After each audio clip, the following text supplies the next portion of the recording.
Hello, GST students. We are in module 3. You are almost halfway through this class. We are rocking and rolling. In this module, we're creating our LinkedIn profile. And as you've heard from so many of the professionals, this is one of the most crucial steps because, as I said before, it's not only who you know, but also who knows you. And your LinkedIn profile is your chance to put yourself out there and get yourself known in the world of sustainable tourism.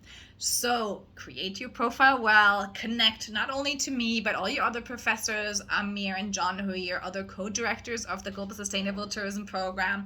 You can connect to some of the professionals I interviewed, like Diane and as well Hitesh, and also connect to some of the organizations like the Global Sustainable Tourism Council and so on. So do your project well, create your LinkedIn profile. The other project that we have in this module is to to create a job search. So look and see what jobs are available, post it for your fellow students so we get an idea of what jobs are out there. And not only that, look at what's required. So if you find a job that you're actually interested in and it mentions certain things, you now can start getting those qualifications if there's something missing. So say, for example, they say, must have worked in this or should have experience with blah. You can actually go out and get that experience, right? So this is what we're doing this. So you can see what you want. You can see the plethora and the spectrum of jobs that are already out there, as well as getting those experiences and getting those keywords that you might need for that job, okay? I also interviewed in this module an amazing person with you. She is a graduate at FIU, actually, of our Sustainable Tourism Program before it was the Sustainable Tourism Program. So she just took the Sustainable Tourism class and it changed her career track. So she's talking to you about how she gets started in sustainability, where she is right now, what she's doing, and some tips for you guys to get started as well. So look at that.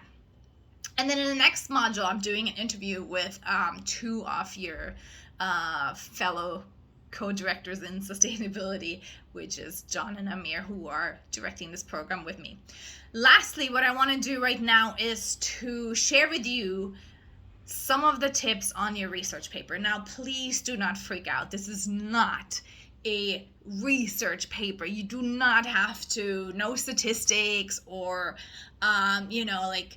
collect huge data. What I want you to do is think about a sustainability challenge. You're then going to do a literature review where you're going to see what has been done, what do we know, and what don't we know. And based on that, you're going to take secondary data, that data that's already been collected. So say somebody might have already done for example, a food waste project. And they've said, I live in Costa Rica and I implemented this composting system and, I was able to save such and such amount of food waste. So that is secondary data that you can use. So if you're proposing, for example, a composting program for a hotel in New York, you can say that. You can say, look, based on my research, this hotel in Costa Rica was able to cut their food waste by so and so by implementing this. That's all I want you to do, okay? So you don't have to go out and collect huge primary data. You don't have to do interviews or anything like that. It's based on a literature review. So in this module, the only thing I want you to do is think about your research topic. What is a sustainability challenge that you might be interested in? Is it how can we get passengers to offset their carbon footprint when they're flying?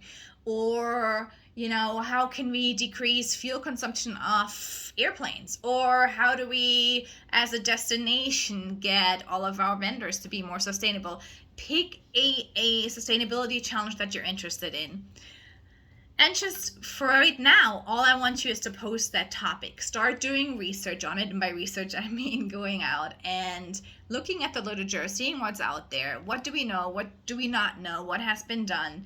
And then you take that literature, you take the findings that we already have to propose a plan of action, to propose something for that destination, the company, whatever it is, that challenge, that sustainability challenge.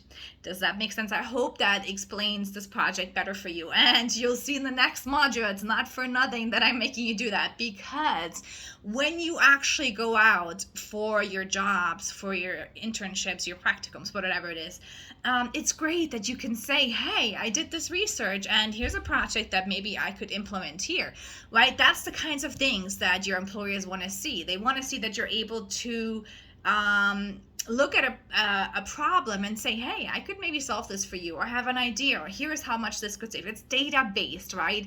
Data based meaning that you're looking to what has been done and how can that be made better. Okay, if you have any questions on the project, please reach out to me. I'm here. I hope this project makes a lot more sense to you now and is more interesting. Keep trucking. You're almost there. You are almost graduating. Congratulations again. See you guys later. Ciao.